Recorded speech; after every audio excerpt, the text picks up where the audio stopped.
Hey everybody, welcome back to another episode of On Attachment.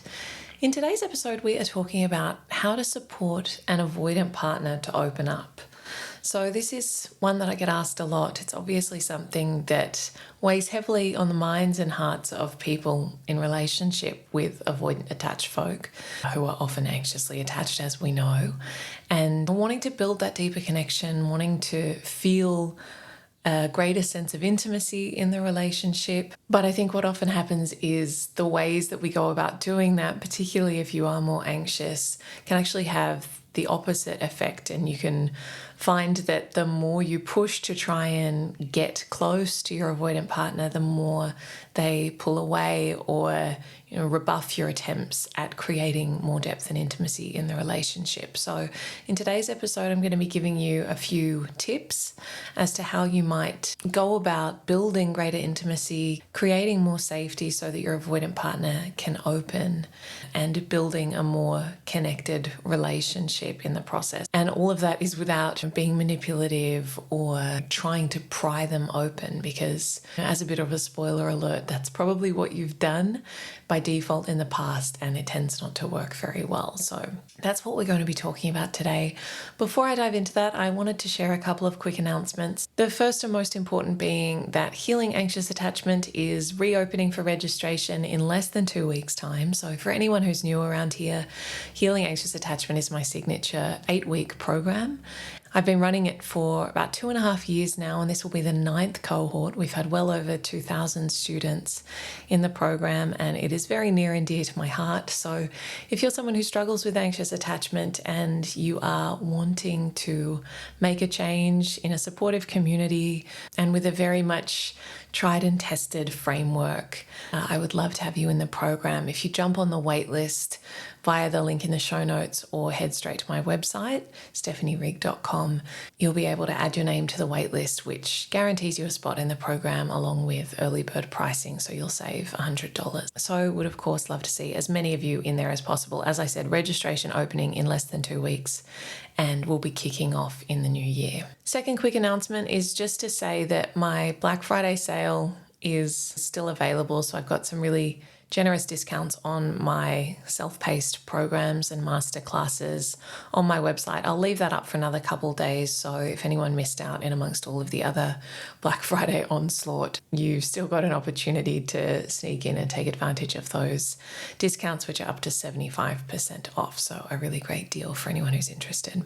Okay, so let's dive into this conversation around avoidant attachment and how to support an avoidant partner to open up. So as I alluded to in the introduction, and something that I've touched on before in the podcast, is being really mindful when we are in relationship with someone with avoidant patterns, and actually in any kind of relationship, including the one we have with ourselves, is that our protective patterns, our defense mechanisms, of which distance is, of course, one for avoidant people, those protective patterns are there for a reason, and there is wisdom there, and they have developed in response to a very real fear or other emotional experience. And so when we are in partnership with someone and we observe that they have certain protective patterns or mechanisms, we don't want to go blasting through those or developing a manipulative scheme to sneak around them. We really want to honor that those defense mechanisms are protecting something very real and very tender much of the time. And of course, the more threatened someone feels, the more vehemently their protective parts are going to step to their defense and going to keep those more vulnerable parts locked away and very fiercely defended and protected. So at the outset, I just want to emphasize that if you are thinking, how can I get my avoidant partner to open up? The question that I want you to reframe that to is, how can I contribute to their experience of safety such that opening up happens organically as a natural consequence of them feeling more safe in the relationship? So not how can I get them to open up, but how can I support them to feel safe enough to do so of their own accord? And I would say that opening, or put differently, an increase in vulnerability and maybe a softening of one's defenses is really a natural consequence of feeling more safe.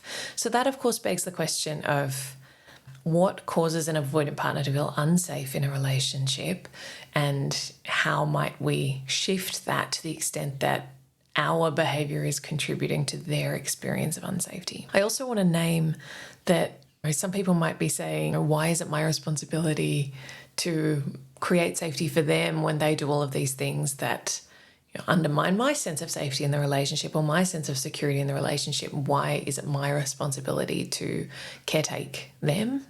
To which I'd say it's not. No one's forcing you to do that, and you absolutely don't have to. But as always, my work seeks to steer people towards an awareness of what is within their control and what they can take responsibility for, what they can exert agency over.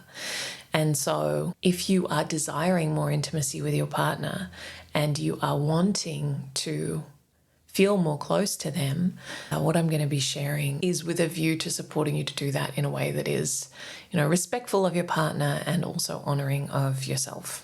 Okay, so to that end, the first tip that I want to give you in supporting an avoidant partner to feel safe enough to open up is that you should focus on yourself and cultivating more inner security, more of a sense of self-confidence and a healthy level of independence and self-sufficiency. And of course, I'll say that you should do that work for you first and foremost, but it will often have a very welcome side effect or byproduct in that your avoidant partner will feel safer to take steps towards you and take steps towards connection when they don't feel like you are smothering them or hovering over them or clinging to them like they are a life raft, like they are the only thing in your life. And if they don't do what you need them to do, then you spiral into an anxious panic and you get very triggered and very activated and escalate in all of your anxious behaviors. So of course, knowing what we know about avoidant attachment and knowing that they very much value their own independence and their autonomy,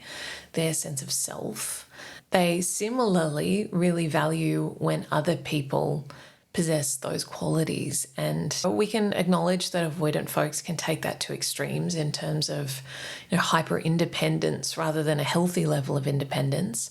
But equally, we can acknowledge that anxiously attached people tend to really struggle, and if anything, tend more towards codependent patterns where they don't really have any demarcated sense of self independent of their relationship. That tends to be very much at the core of their identity, is their role as someone's partner, and so much of their mental energy goes to the relationship. So when that's the baseline, it's really easy for someone who sits at the other end of the spectrum, valuing independence, valuing autonomy, to feel threatened by their partner's over-dependence on them and the relationship. That can very quickly feel overwhelming, smothering, threatening, unsafe.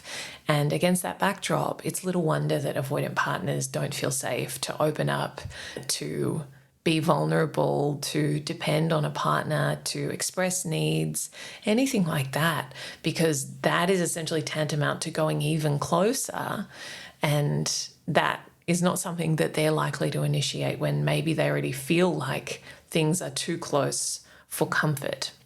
Now, what happens when an anxious partner starts to build up their sense of self and they become someone who has healthy self-esteem, healthy self-worth? They diversify their energy across other areas of their life so that they're not just hovering around their partner all the time.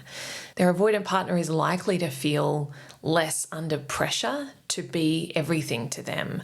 And so that creates space for them to take more initiative and build more connection from a place of knowing that their boundaries are not going to be crossed. They're not going to become enmeshed or totally engulfed by the relationship, by their partner, because they see that their partner has other stuff going on and they don't get this same kind of needy, desperate, clingy energy from their partner, which naturally builds their sense of trust in the safety of that closeness. It's like the closeness becomes something that they can flow with rather than this scary torrent or tsunami that's going to swallow them whole and they're going to be defenseless against it. So the more that you as an anxiously attached person can build up your self-confidence, be more comfortable getting your needs met elsewhere alongside your relationship rather than expecting your partner to be everything to you. Spending more time with other people, other friends, colleagues, having your own interests and hobbies, all of that is going to feel really, really good for your avoidant partner, and they're going to see you in a more positive light, but also trust in the intimacy and the relationship more. And of course, I've got bucket loads of other episodes that give more detail on how you can go about doing that as an anxiously attached person. And certainly my Healing Anxious Attachment course goes into all of those things in a lot of detail. So that's number one, focus on you, building yourself up so that you are not approaching your avoidant partner from a survival-driven place of desperation, from a sense that you have this internal deficit that you need them to fill. You need to fill that yourself so that you can come to the relationship on a more level footing, and that is going to feel really, really good for your avoidant partner and for you. As I said, so the impacts on your relationship and on your partner are a bonus. You must do that work for yourself because that is your healing work as an anxiously attached person. Okay, the second one is to approach your avoidant partner with genuine curiosity and resist the urge to exhibit any sort of righteous, judgmental, holier than thou, I know better than you, I know what you need kind of behaviors and attitudes, which will inevitably, 10 times out of 10, elicit defensiveness in your avoidant partner and an unwillingness to open to you.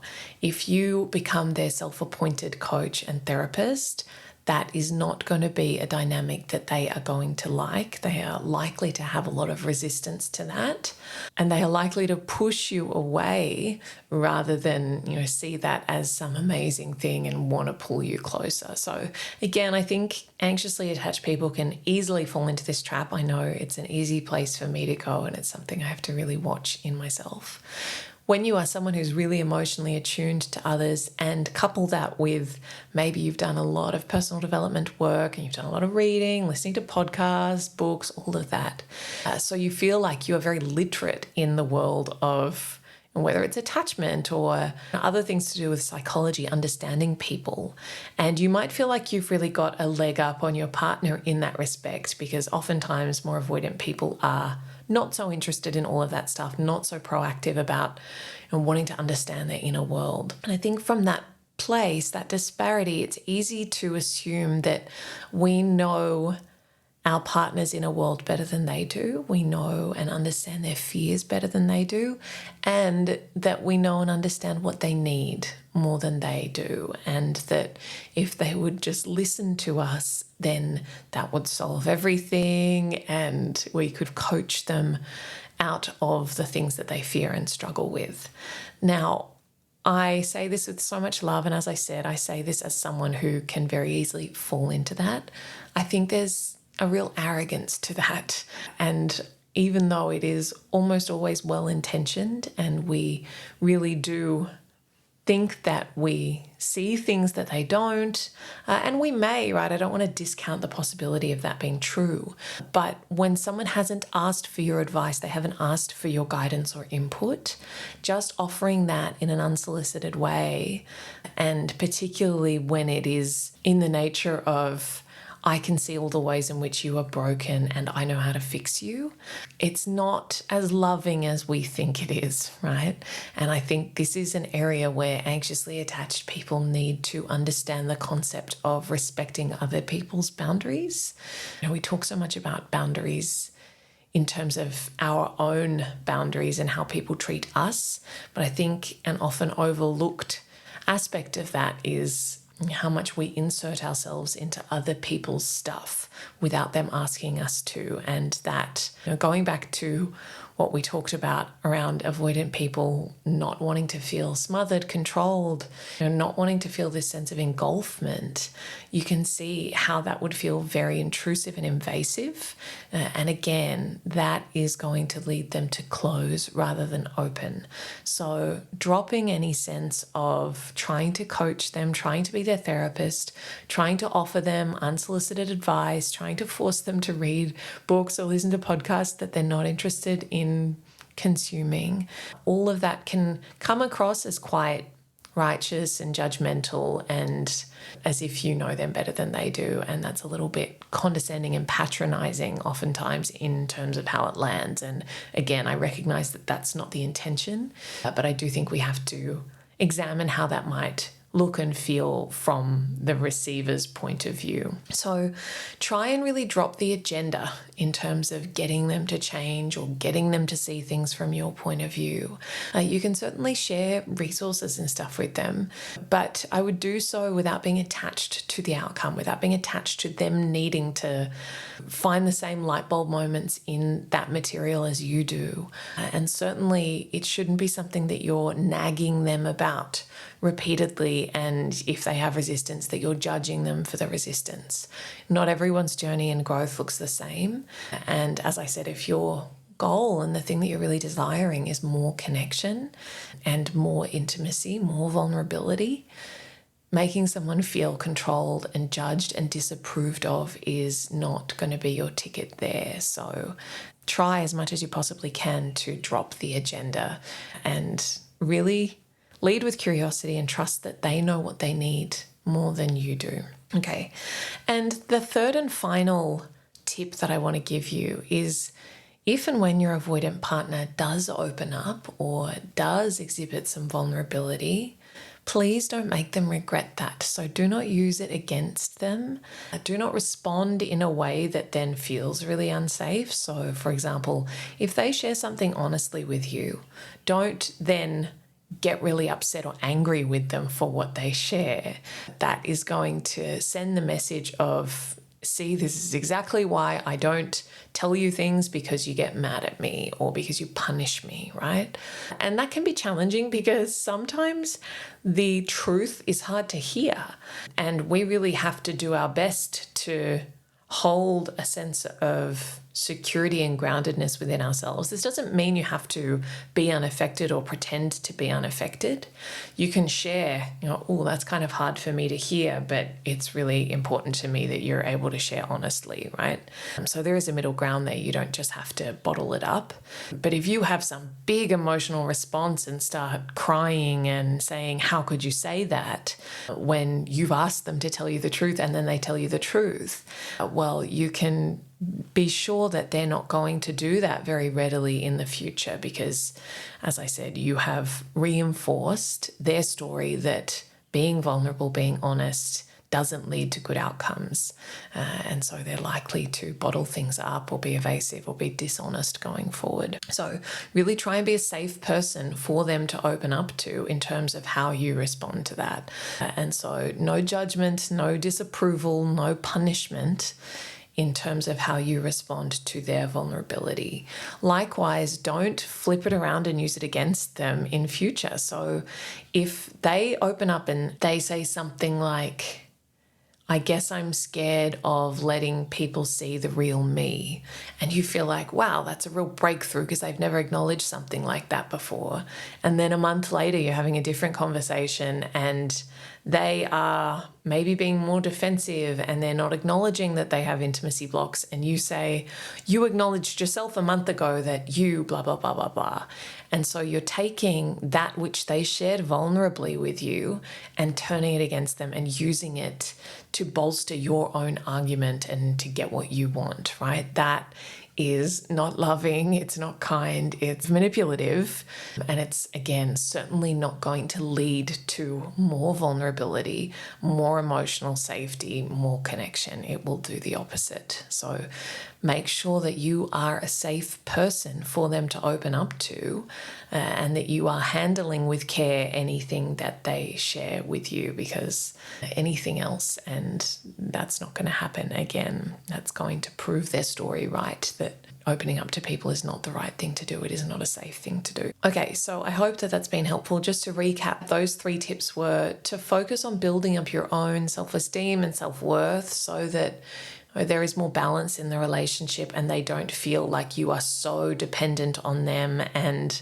needing connection with them from this really intense survival-driven place. That's going to allow them to take steps towards you and towards deeper connection without fearing that they're going to be smothered. The second one was, don't appoint yourself as their coach or their therapist. Don't offer unsolicited advice or feedback. Don't approach them with this agenda of trying to transform them or heal them. It's not a very sexy dynamic, and particularly if they haven't asked for input, it's going to come across as controlling and manipulative, and it is going to do the opposite to what you are intending. And the third and final one was, if and when they do open up to you, make sure that you are a safe landing place for whatever they share. Definitely don't punish them or get angry at them, get upset at them, or use it against them in some way to bolster your own argument or your point of view. We really have to be responsible and kind and loving and respectful of the things that people share with us when they are sharing vulnerably. So I hope that that was helpful. As I said, if you're interested in joining Healing Anxious Attachment, definitely jump on that wait list via the link in the show notes or on my website. I would love to see as many of you as possible in the program. But otherwise, I look forward to seeing you next week. Thanks, guys.